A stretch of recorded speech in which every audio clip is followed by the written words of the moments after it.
Hey Zoomers, welcome back to World Zoom. So happy you could join me again. Hey, thanks for all the new subscriptions. I think I'm up about 90 subscribers, in the last few days. So thanks for hitting that subscribe button. I keep forgetting to ask you guys to do that.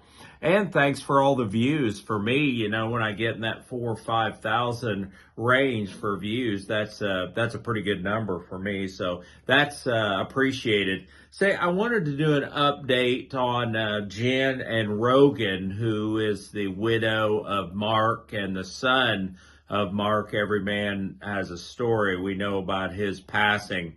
And I don't want to impugn, Jen or Rogan in any way. I've met her, and I think she's a good person.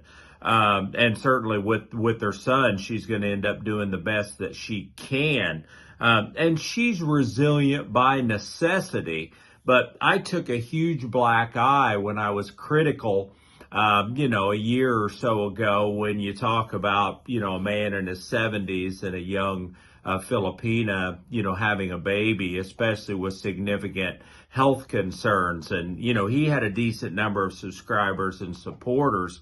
So some of the comments were pretty extraordinarily nasty. And he and I certainly were not friends.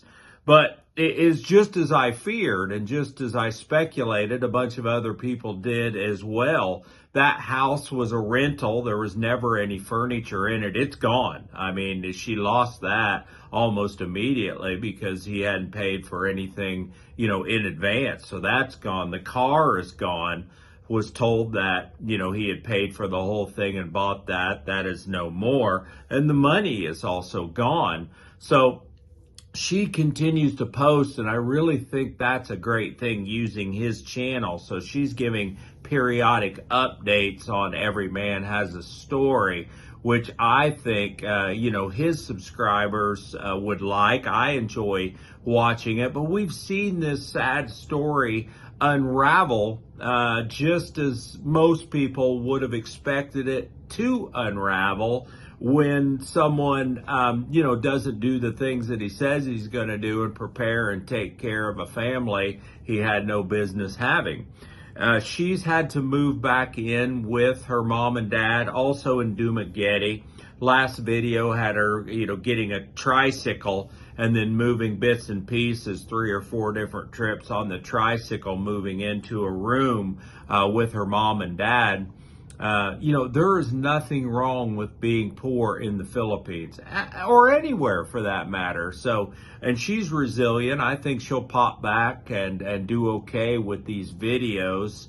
I estimate that each video that she's doing nets her somewhere in excess of $100 US. She's always in the 7,000 range, 8, 9.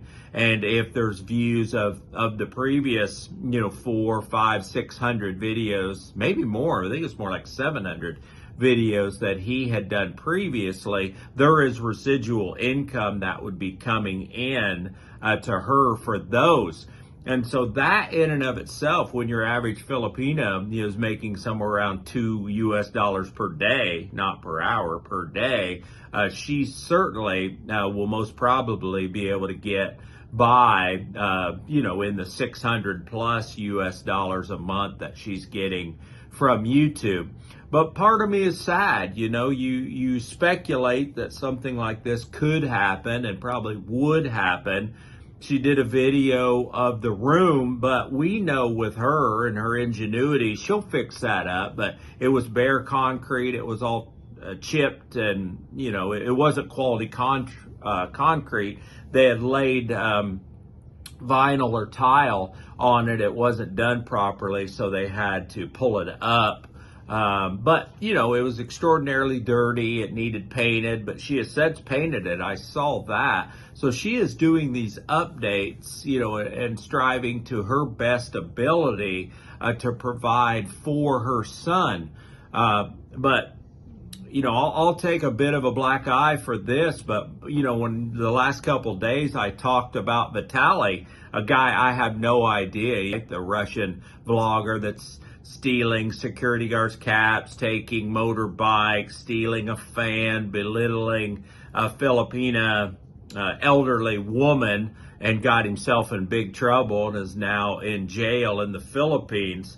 But I compare what he's doing there, and you ask about actual harm versus what Mark did and the actual harm that he is causing someone in the Philippines, and it's a lifetime of harm that he has caused there in the Philippines. So I look through her videos trying to see all these people that were surrounding her after his passing, providing lip service about how they're going to do this and how they're going to do that. Well, what have they done?